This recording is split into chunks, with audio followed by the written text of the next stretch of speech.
Hola, ¿qué tal? Bendiciones, la paz esté con todos ustedes. Yo soy Rodolfo. Esto es Tú qué crees de Laico a Laico, un espacio de evangelización que quiero compartir contigo y que estoy dedicando especialmente a mis nietos. Bendiciones. Bueno, vamos a ver ahora el tercer capítulo del tema de la Eucaristía. Estamos viendo los pequeños detalles que van a permitirnos entender a plenitud la Eucaristía. Cuando entremos sobre todo en el discurso eucarístico del capítulo 6 de Juan y sobre todo cuando entremos a la escena de la última cena. Bueno, ¿qué vimos en el primer episodio? Bueno, lo que vimos nosotros es tomando el discurso eucarístico del Evangelio de San Juan. Vimos la reiteración de Cristo, en verdad les digo, que va a ser muy importante. Vimos cómo Él no explica la Eucaristía no va a tener explicación realmente, aunque podemos entenderla a partir de todo el contexto bíblico, que es lo que vamos a hacer. Él dice, mi cuerpo es verdadera comida, mi sangre es verdadera bebida, el que no coma mi cuerpo y no beba mi sangre no tendrá vida eterna. Esto es muy importante para poder incluso reconocer cuál es la iglesia verdadera. Y ayer, en el siguiente episodio de esta serie de la Eucaristía, vimos precisamente cómo es importante a partir de la fe y de la fe en Dios, del creer en Dios, cómo será importante reconocernos o ponernos en un piso sólido que nos permita avanzar en el tema de la Eucaristía. Lo que vimos nosotros en el anterior episodio fue sencillo. Cómo poder distinguir entre tantas iglesias cristianas a la verdadera y sobre todo partiendo de que el cristianismo nace dentro del judaísmo, cómo poder nosotros estar seguros, cómo podemos nosotros estar seguros de que Cristo es el Mesías y de que a partir de aceptar a Cristo como el Mesías es que ese cristianismo se separa completamente del judaísmo. Pero no olvidemos, y esto será importante en el avance también de la Eucaristía, no olvidemos que ese cristianismo tiene raíces muy profundas dentro del judaísmo.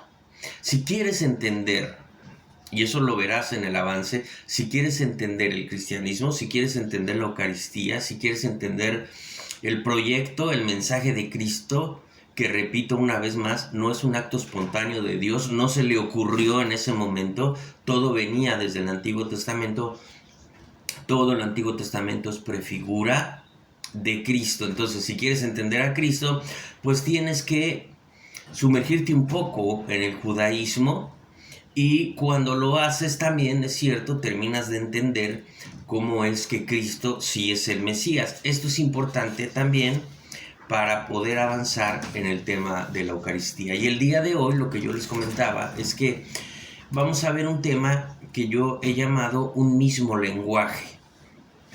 Vamos a ver 14 palabras, vamos a explicar 14 palabras que serán muy importantes también para avanzar en el tema eucarístico, para avanzar.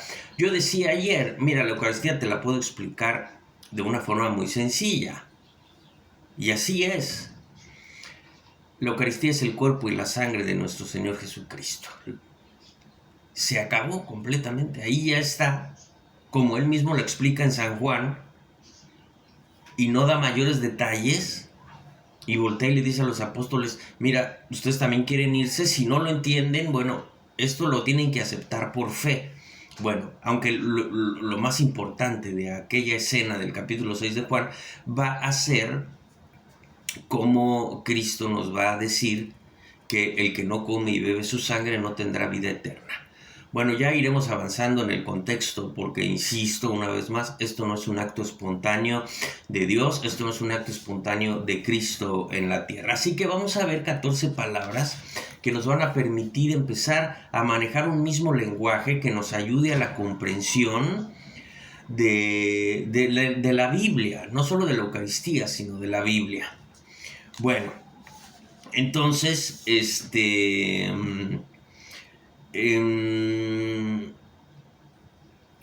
vamos a comenzar con la primera palabra, si les parece, y va a ser redimir. Redimir.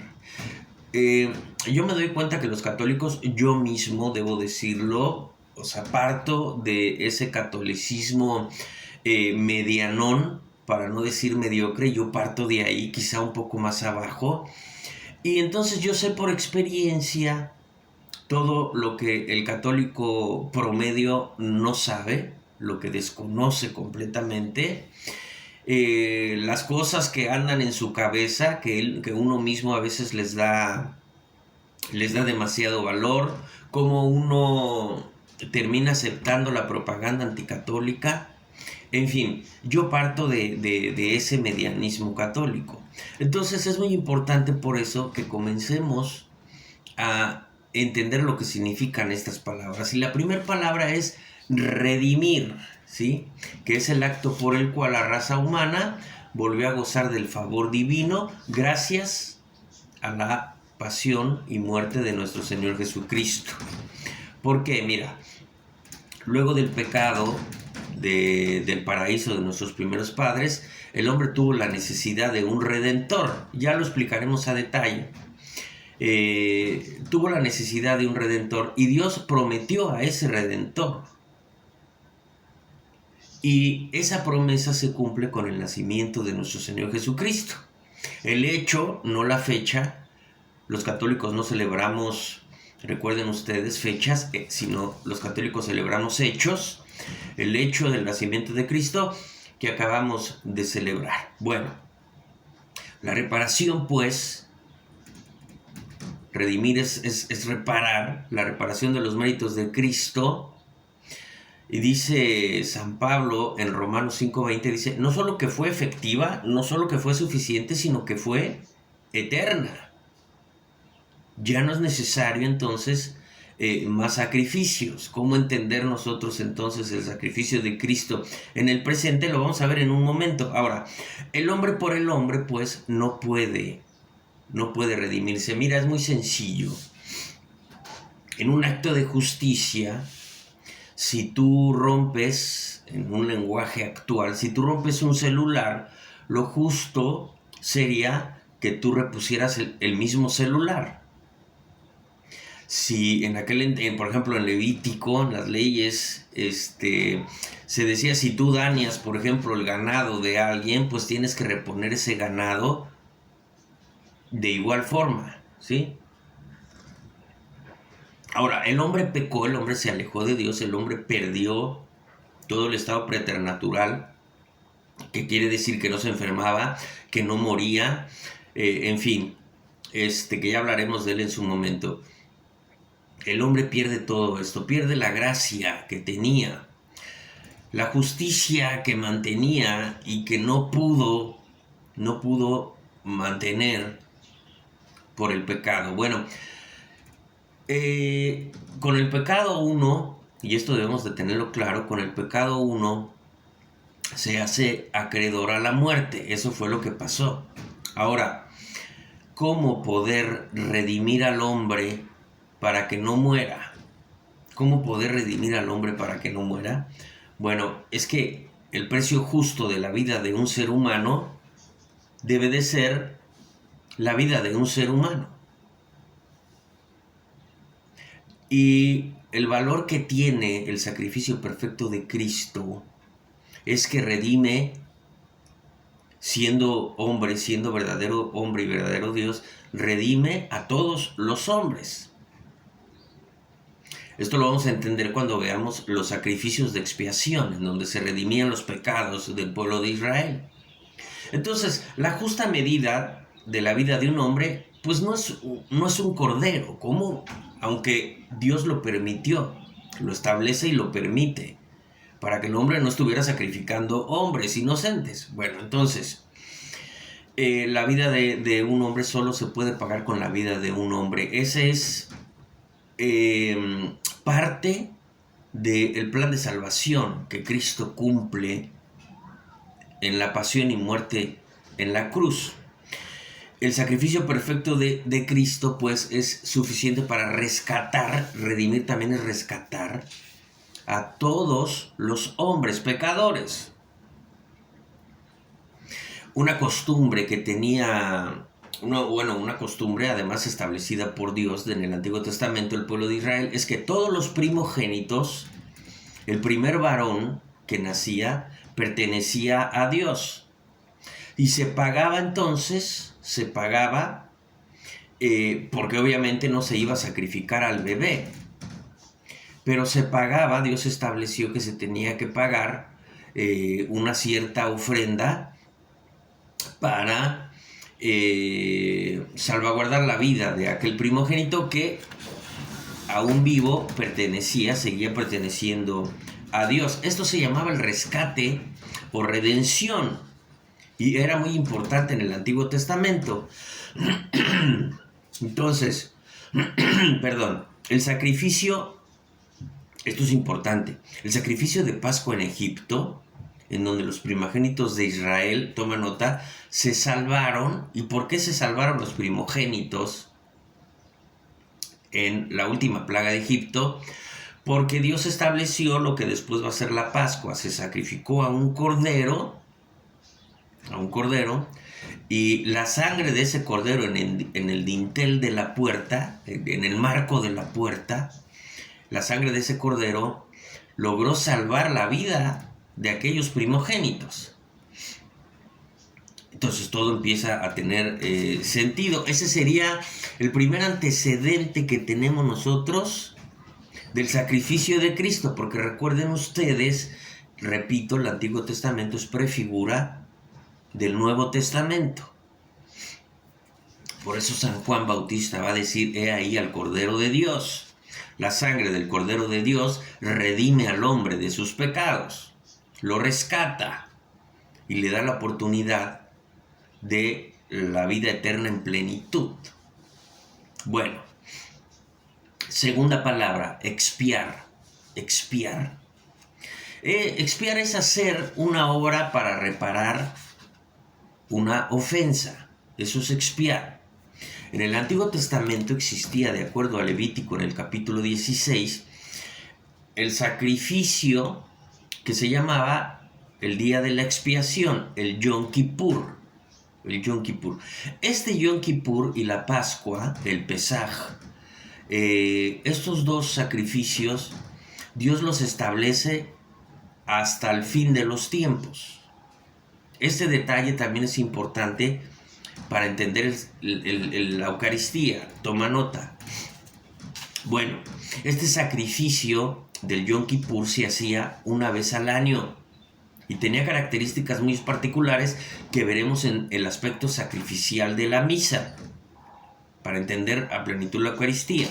Bueno, este sacrificio servía para purificar al pueblo, de los pecados que cometían en todo el año. Se cargaban los pecados a la víctima. Al cordero ofrecido, y con su muerte y por su sangre quedaban expiados y redimidos todos los pecados del pueblo de Israel de un año. El sacrificio de Cristo va a cumplir este precepto, no solo el de la Pascua eterna, sino el del Yom Kippur eterno, el de la expiación eterna. Esto es importante también y nos va a servir para reconocer la diferencia que hay entre el protestantismo, que te dice que con la muerte de Cristo en la cruz ya la hiciste, nada más que creas, muy cómodo. Vamos a ver la diferencia entre el protestantismo y el catolicismo. Vamos a verlo. Bueno, entonces vamos, siguiente palabra, pecado. Obviamente todos sabemos, cuando nos referimos a la palabra pecado, pues estamos pensando en el mal de la gente. Bueno, ciertamente el pecado tiene ciertas características. Primero, que es contra Dios. Es la transgresión libre y deliberada de la ley que Dios establece en la tierra. Y entonces el pecado es cualquier desviación de acuerdo al orden que Dios establece. Y la naturaleza del pecado es la rebelión. Esa es la naturaleza del pecado. Y todo acto humano que se opone a la voluntad de Dios encaja en esta rebelión. Es un pecado. La iglesia católica, dado por Cristo, tiene el poder de perdonar los pecados. Y Dios avala porque lo dijo Cristo. Lo que tú hagas en la tierra va a estar respaldado en el cielo. Esto es tremendo. Ahora, no cualquiera puede perdonar los pecados. Más allá de que nosotros podamos perdonar las faltas de nuestros hermanos, la realidad es que solo el sacerdocio legítimo, y esto lo vamos a entender en el avance, es aquel que tiene la facultad de perdonar los pecados. Como sea, ya hay una lista de reproducción que te invito a ver en referencia al pecado y la confesión. Y esto te va a dar mucha luz. Bueno, entonces la iglesia, dado por Cristo, tiene el poder de perdonar los pecados. Pero aún perdonando los pecados, es necesario, entiéndelo bien, es necesario mantener el culto a Dios. El culto que Dios estableció a perpetuidad. A perpetuidad. O sea, Dios no está jugando. Y el único culto que mantiene el orden establecido por Dios está en la iglesia católica. Ahora no voy a hablar del protestantismo, no voy a perder el tiempo en esto. Pero hay una lista de reproducción que tiene que ver con el protestantismo y puedes echarle un ojo para ir entendiendo todo esto. Ahora, la liturgia, siguiente palabra, liturgia. Liturgia es el culto que se ofrece a Dios en comunidad. Toma nota, lo voy a repetir. Liturgia es el culto que se ofrece a Dios en comunidad y consiste en la adoración a Dios, en alabanza a Dios, en sacrificio a Dios. Es una acción de gracias. Eucaristía quiere decir acción de gracias. Entonces la liturgia es el culto, pero para que este culto sea legítimo, tiene que tener las características que lo hacen legítimo, partiendo, por supuesto, del sacerdocio legítimo. Esto es importante también. Y va a quedar claro lo que significa el sacerdocio legítimo. El culto lo establece Dios. ¿Cuándo? Durante la esclavitud de Israel en Egipto.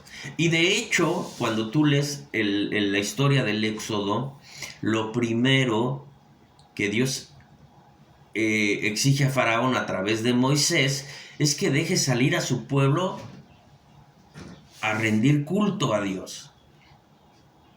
A rendir culto a Dios. Y tienes que entender algo que es importante. El culto no, Dios no quiere que hagas culto para que Él se llene de vanidad y de soberbia, que no cabe esto en Dios. Dios no crece en gloria porque tú vayas a misa, lo he dicho y lo repito. Dios no crece en gloria porque tú vayas a misa, ni es menos Dios porque tú dejes de ir.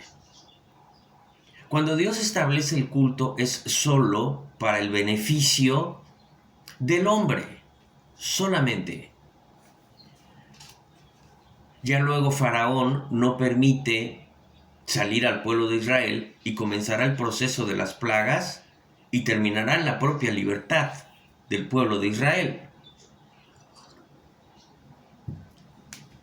Ahora, repito, no dijo Dios a Moisés, dile que deje salir a tales personas que van a rendirme culto. No, dijo a toda la comunidad, a todo el pueblo esclavizado. Porque, repito, el culto que se ofrece a Dios es en comunidad. Liturgia es el culto a Dios en comunidad.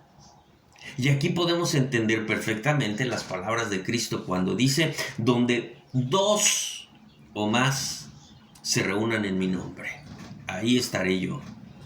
Donde dos o más. Hay muchos católicos, desafortunadamente, que se piensan que una vez que creen en Dios, ellos pueden hacer el culto que se les pegue la gana, en la forma como les venga la gana, E incluso, si es que están solos, para ellos es mejor y se autoperdonan los pecados y todo es feliz. Pero eso no es el culto a Dios. El culto a Dios es en comunidad. Y tiene sentido, pero lo vamos a ver en otro momento. Dios establece la liturgia, el culto, en fondo y forma. Y todo lo vamos a ir explicando. Entonces, liturgia, ¿qué es? Culto a Dios en comunidad. Siguiente palabra muy importante, Mesías. Ayer hablaba un poco sobre el Mesías. Para poder reconocer la verdad de la Eucaristía, tenemos que partir desde los principios elementales que hemos visto. Reconocer dentro de las llamadas iglesias cristianas, reconocer cuál es la verdadera y también reconocer si lo correcto era ser judío o cristiano. Una duda que incluso tuvieron los propios apóstoles en el comienzo, después de la muerte, resurrección y ascensión a los cielos de nuestro Señor Jesucristo. Esa fue la primera duda que tenían incluso nuestros hermanos, los apóstoles entonces.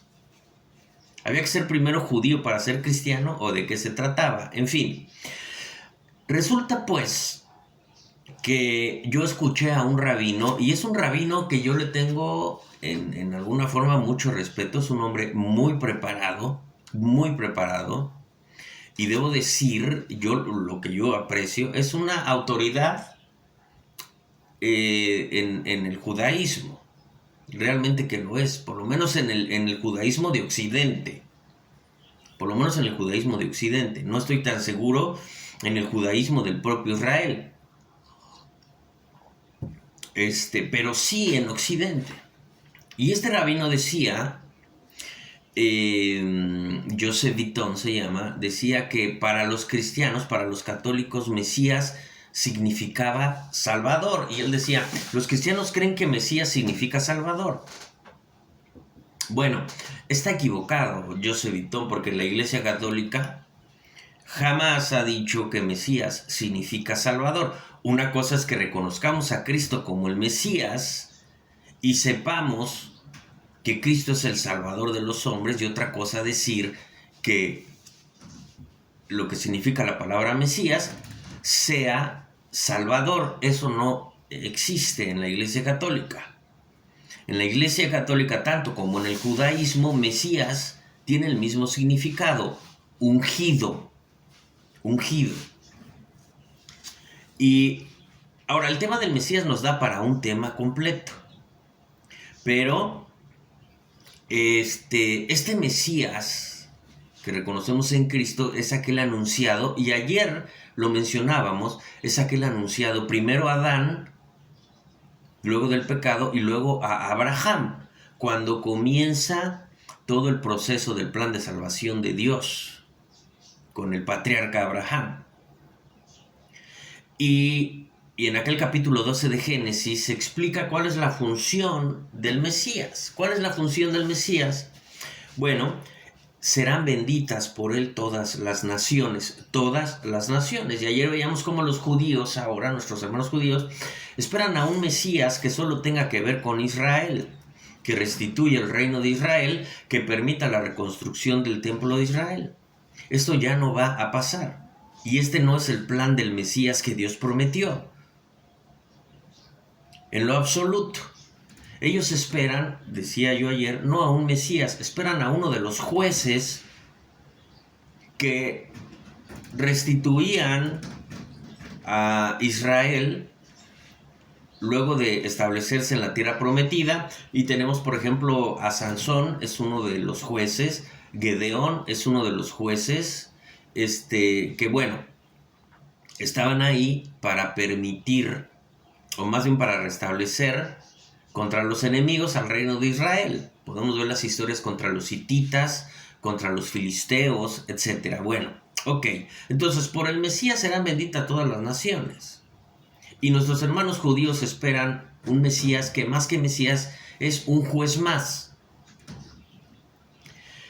Y para poder reconocer al Mesías, esto es importante, Dios se valió de los profetas. Y ya tenemos nosotros claro, o sea, no va a ser difícil, no iba a ser difícil reconocer al Mesías, porque Dios dejó muchas pistas al respecto, muchas pistas, incluso no solo para reconocerlo en aquel momento, perdón, sino para incluso después de su pasión y muerte y resurrección en la cruz.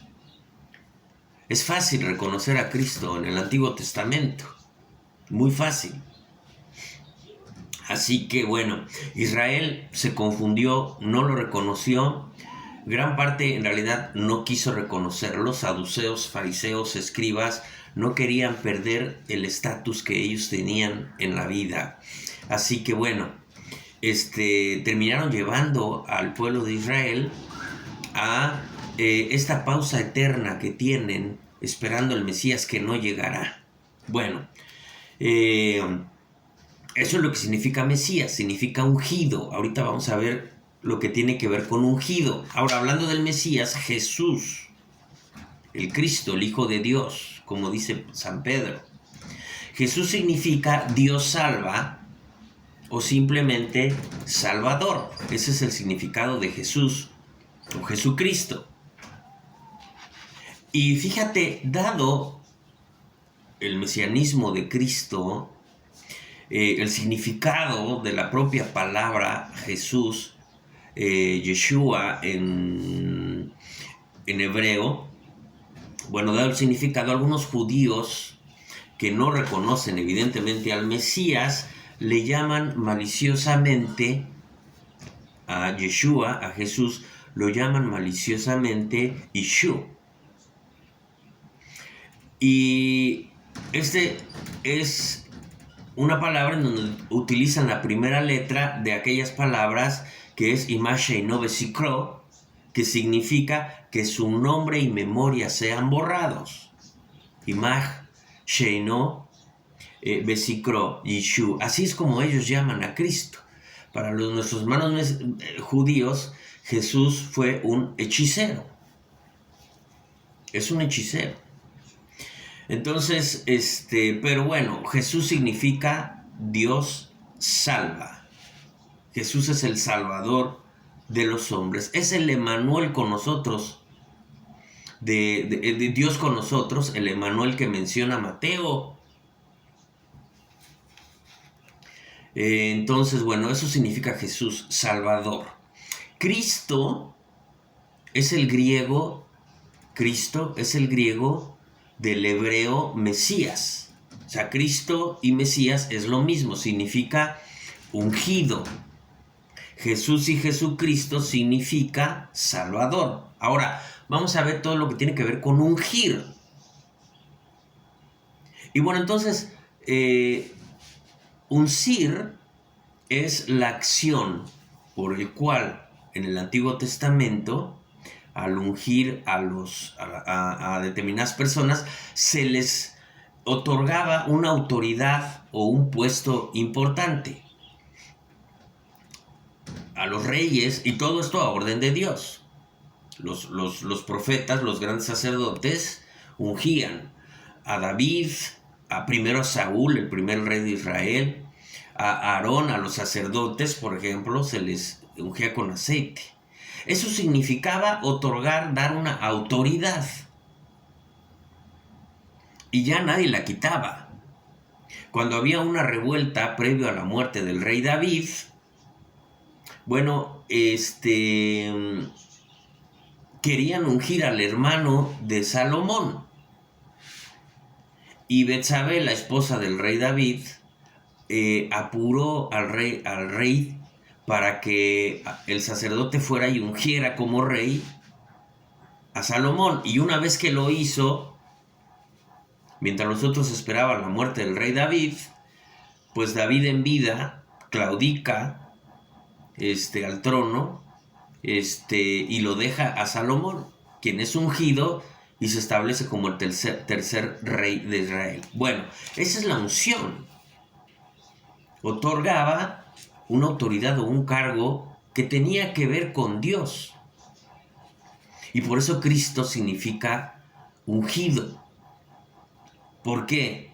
porque a Él se le dio toda la autoridad. Él tiene toda la autoridad sobre todo el universo.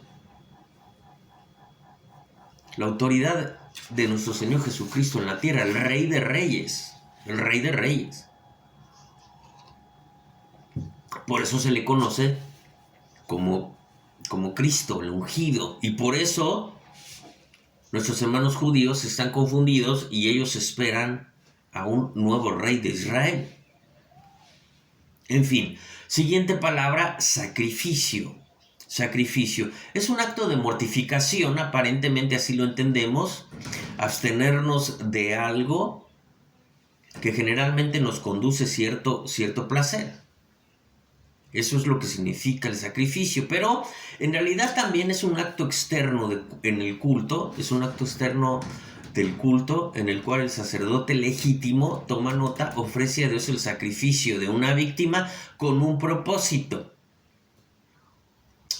Como lo veremos en Pascua, en Pesaj, y como lo veremos en expiación, en Yom Kippur. Aquel sacrificio del animal, del cordero, pues tenía un propósito, el propósito de redimir a los hombres de los pecados cometidos. Y la misa, insisto, el día de hoy es el único culto legítimo que cumple con todo el orden que Dios estableció.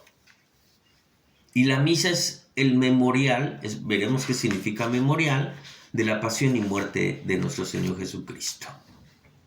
En su etimología del latín, además, entendamos algo, sacrificio viene de sacro, de hacer sagrado algo. Nosotros entendemos generalmente la palabra sacrificio como sufrir, casi como sufrir, pero esto no es así. No debe de entenderse así el sacrificio. El sacrificio es hacer algo sagrado. Y en hebreo es interesante, en hebreo sacrificio es corbán. Y corbán significa acercarse, en este caso a Dios. Bueno, siguiente palabra, Pascua, muy importante. Pascua significa paso, el paso de. Es uno de los cultos establecidos, insisto, a perpetuidad por Dios. Para los judíos es la renovación de la antigua alianza. Y para nosotros los católicos es la renovación de la nueva alianza. A partir de la resurrección, también celebramos en la Pascua la resurrección de Cristo. El triunfo de la vida sobre la muerte, de Cristo sobre la muerte. Y entonces la misa es el centro entre la antigua alianza y la nueva alianza. Para los judíos también conmemora, por supuesto, el paso que dieron de la esclavitud hacia la libertad. Y para nosotros los católicos, la Pascua es el paso, no solo de la resurrección, el paso que da de la muerte a la vida a nuestro Señor Jesucristo, sino que nos libera del pecado. Eso es la Pascua, importante en esta pequeña explicación. Alianza, siguiente palabra, alianza. Bueno, la alianza obviamente es un acuerdo entre dos partes que llegan, que están de acuerdo, ¿no? Aceptan las condiciones de tal pacto, de tal alianza. Los judíos aceptaron la alianza. Antes de establecerla a Dios, Moisés preguntó: ¿están de acuerdo en mantenerse en esta alianza con Dios bajo estas circunstancias? Y el pueblo de Israel dijo que sí. Y así es como se firma aquella antigua alianza. Una alianza que Cristo renovó, por las razones que ya veremos, pero que mantiene la misma esencia de la antigua, porque Cristo no vino a mover una sola coma de la ley. Lo que Cristo vino a hacer fue darle plenitud, y le dio plenitud a aquella alianza que permitía a través de corderos de forma anual redimir los pecados de los hombres. Pero con Cristo va a cambiar todo. Y entonces esta nueva alianza con Cristo, pues en ese sentido tiene las mismas condiciones que la primera. Tú la aceptas por fe o no. Y Cristo fue claro, a pesar de que hizo milagros, a pesar de que mostró que Él era Dios, dijo y probó que era Dios a través de los milagros, a través de haber resucitado a Lázaro, en fin, a la hija de Jairo, por ejemplo, también. O sea, solo quien tiene control sobre la muerte, Dios. Entonces Cristo dijo que era Dios y lo probó. Y Lázaro no es que pienses que pues a lo mejor estaba medio muerto o no estaba muerto en realidad, no, tenía 3 días de muerto. Así que bueno, la alianza es algo que nosotros aceptamos por fe. Y bien dijo Cristo, mira, el que crea, porque Cristo sabe que habrá quien no quiera creer. Pero como todo esto se mueve siempre a partir de la libertad, pues mira, cada quien escoge su propio destino eterno. Lo que pasa es que estamos concentrados en el destino inmediato en la tierra. Pero la meta de todo católico debe de ser la eternidad. Qué bueno que logres una carrera y que tengas éxito. Eso es muy bueno. Pero la meta del verdadero cristiano no es los éxitos que tengas en la tierra, sino el éxito de éxitos. La salvación en la eternidad. En fin, bueno, entonces eso es alianza. Y otra palabra que es importante que conozcamos es testamento. Y testamento significa alianza. De ahí entonces que nosotros podemos dividir, de ahí la división de la Biblia en Antiguo Testamento, Antiguo Pacto, Antigua Alianza y Nuevo Testamento. La nueva alianza, eso significa testamento. Hay un video en la serie que tengo en la lista de reproducción de la Biblia, hay un video que tiene que ver, explico un poco lo que significa antigua y nueva alianza. En fin, nos quedan 2 palabras, la que sigue es memorial. Memorial es anamnesis en griego. Esta palabra es muy importante para poder entender la Eucaristía. Muy, pero muy importante. Anamnesis en griego. Mira, ¿qué significa el pasado hecho presente? El pasado hecho presente. La Pascua que celebran todavía nuestros hermanos judíos, aunque lo hacen de forma incompleta porque como no hay templo, no hay sacrificio, pero ellos celebran la Pascua. Pero a lo que voy es a eso. Una característica que tiene la celebración de la Pascua, que la vamos a ver para poder entender la Eucaristía a detalle, cómo celebran la Pascua los judíos, bueno, ellos la celebran como un memorial, como si ellos fueran aquellos esclavos que están siendo liberados, es decir, el pasado hecho presente. Y esta palabra es importante porque Cristo dice, hagan esto en memorial mío. En griego, si tú lees el Evangelio, dice anamnesis. Entonces, solo a través del memorial, de entender lo que significa memorial, el memorial de la pasión de Cristo, del sacrificio de Cristo, nosotros podemos participar de tal sacrificio. Solo así nosotros, cuando estamos en misa, estamos celebrando aquella última Pascua de Cristo, aquel sacrificio de Cristo que nos redime los pecados. ¿Por qué? Porque recuerden ustedes que la Pascua y el Yom Kippur, el Pesaj y la expiación, deben celebrarse hasta el final de los tiempos. Y así lo ordenó Cristo. Dice, hagan esto, lo que implica una orden. Y además dice, en memorial. Hay un momento en la Biblia. Mira, por supuesto yo no le voy a corregir la plana a la iglesia, ¿no? La iglesia cuando está la consagración dice, hagan esto en memoria mía. En realidad, esa memoria, esa palabra memoria, debe de entenderse como memorial. De hecho, después en la oración el sacerdote dice, al celebrar el memorial de la muerte y resurrección de Cristo, se especifica la propia misa lo que estamos haciendo. Al celebrar nosotros el memorial de la pasión y muerte de Cristo, lo veremos en su momento, cuando estemos viendo la misa, entendiendo lo que es la misa.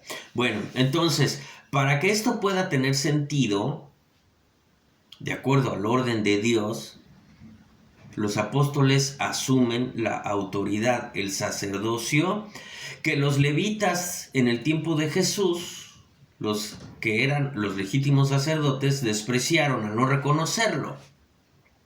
Así que un sacerdocio que no reconoce al Mesías, pues ya no tiene sentido. Así que Cristo otorga el sacerdocio a los apóstoles y les dice, hagan esto en memorial mío. Vamos a ahondar más sobre el significado de la palabra memorial. Última palabra, comunión. Comunión. Unión con o común unión. En este caso, en la Eucaristía nos unimos al cuerpo y la sangre gloriosa de nuestro Señor Jesucristo. El que come y bebe mi sangre permanece en mí y yo en él. Dice en aquel discurso eucarístico de Juan 6 que vamos a estar viendo a detalle. Y la comunión no se la inventó Cristo en aquel momento, existía desde el Antiguo Testamento, desde la ley de Levítico, y existía un sacrificio de comunión que tú puedes ver en tu Biblia, en el libro de Levítico. La Iglesia exige la comunión al menos una vez al año y en tiempo de Pascua a los católicos. Por supuesto es necesario ir a misa cada domingo, pero la Iglesia exige la comunión al menos una vez al año y en el tiempo de la Pascua, y ya veremos por qué esto. Bueno, es importante este pequeño vocabulario que hemos visto. Ojalá tomes nota, ojalá lo aprendas para poder seguir avanzando en el tema de la Eucaristía. Por ahora es todo, pásala bien. Yo soy Rodolfo, esto es Tú qué crees, de Laico a Laico, un espacio de evangelización que quiero compartir contigo, pero que estoy dedicando especialmente a mis nietos. Bendiciones, la paz quede contigo.